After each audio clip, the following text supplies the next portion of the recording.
Hello friends, welcome back to Manasakhi. నేను మీ స్నేహ.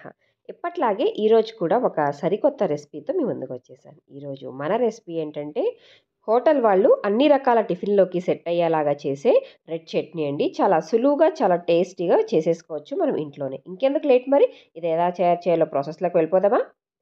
ముందుగా ఒక మిక్సీ జార్ తీసుకొని దీంట్లోకి ఒక అరకప్పు పుట్నాల పప్పును తీసుకోండి. చట్నీ పప్పు ఒక అరకప్పు తీసుకోండి. అలాగే ఒక చిన్న సైజు అల్లం ముక్క, ఒక 4, 5 వెల్లుల్లి రెమ్మల్ని ఇలా పొట్టు తీసి కాస్త తీసేసుకోండి.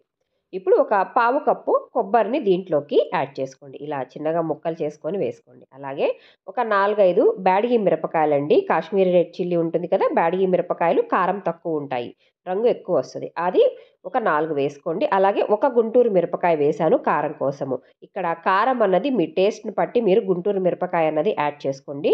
అన్ని గుంటూరు మిరపకాయ వేసుకుంటే కారం ఎక్కువైపోతుంది కాబట్టి నేను బ్యాడగి మిరపకాయలు ఎక్కువ వేసుకొని గుంటూరు మిరపకాయ తక్కువ వేశాను.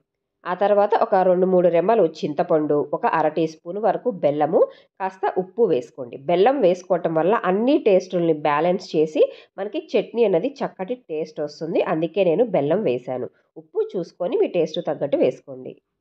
ఇప్పుడు దీన్ని ముందుగా నీళ్ళని యాడ్ చేయకుండా ఒకసారి ఇలా పొడి పొడిగా ఇలా ఒకసారి గ్రైండ్ చేసుకోండి.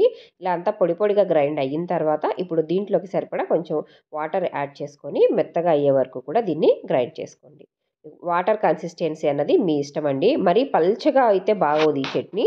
మీడియంగా ఉంటే సరిపోతుంది. దీన్ని ఒక మిక్సింగ్ బౌల్లోకి, ఒక బౌల్లోకి ఇలా ట్రాన్స్ఫర్ చేసేసుకొని ఆ తర్వాత మిక్సీ జార్లోకి కొంచెం వాటర్ వేసుకొని వాటిని తొలిపేసుకొని ఇలా గిన్నెలోకి పోసేసుకోండి. ఇదంతా కూడా చక్కగా కలుపుకోండి. వాటర్ కన్సిస్టెన్సీ అన్నది మీరు ఒకసారి చూసుకోండి. మీకు నచ్చినట్లుగా మీరు ఈ థిక్‌నెస్ అన్నది చూసుకోండి. ఇలా అంతా కూడా కలిపేసుకొని దీనికి ఇప్పుడు తాలింపు వేద్దాం. తాలింపు వేయకపోయినా కూడా ఈ పచ్చడి అన్నది మనకి టిఫిన్‌లోకి బానే ఉంటదండి. కానీ తాలింపు వేస్తే మనకి టేస్ట్ అన్నది ఎన్హాన్స్ అవుతుంది. ఇప్పుడు స్టవ్ మీద ఒక చిన్న మూకుడు పెట్టుకొని దీంట్లోకి ఒక స్పూను ఆయిల్‌ని యాడ్ చేసుకోండి. ఆయిల్ వేడయిన తర్వాత పోపు గింజలు వేసుకోండి. నార్మల్‌గా పచ్చిశనగపప్పు, మినపప్పు, జీలకర్ర, ఆవాలను వేసేసుకొని ఇవి కాస్త చిటపటలాడిన తర్వాత ఒక ఎండుమిరపకాయి, అలాగే కాస్త కరివేపాకును కూడా వేసుకొని ఫ్రై చేసుకోండి. చివరిగా కొంచెము ఇంగువ కూడా వేసేసుకొని పోపంతా కూడా చక్కగా వేయించుకోండి. లో ఫ్లేమ్‌లో చక్కగా పోపు వేగితేనే టేస్ట్ అన్నది బాగుంటుంది. పప్పులు ఏమాత్రం మాడితే టేస్ట్ అన్నది మనకి ఫ్లేవర్ అన్నది అంత బాగోదు. ఇలా అంతా కూడా పోపును వేయించుకున్న తర్వాత ఈ బౌల్‌లో ఉన్న చట్నీలోకి పోపును వేసేసుకోండి వేడి వేడిగా ఉన్నప్పుడే. ఇలా వేసేసుకొని పోపంతా కూడా చక్కగా కలుపుకోండి.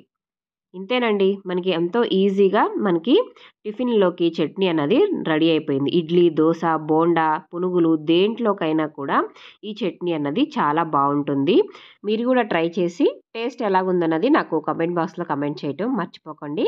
మరొక కొత్త రెసిపీతో మళ్ళీ కలుద్దాం. అంతవరకు సెలవు. Take care. బాయ్.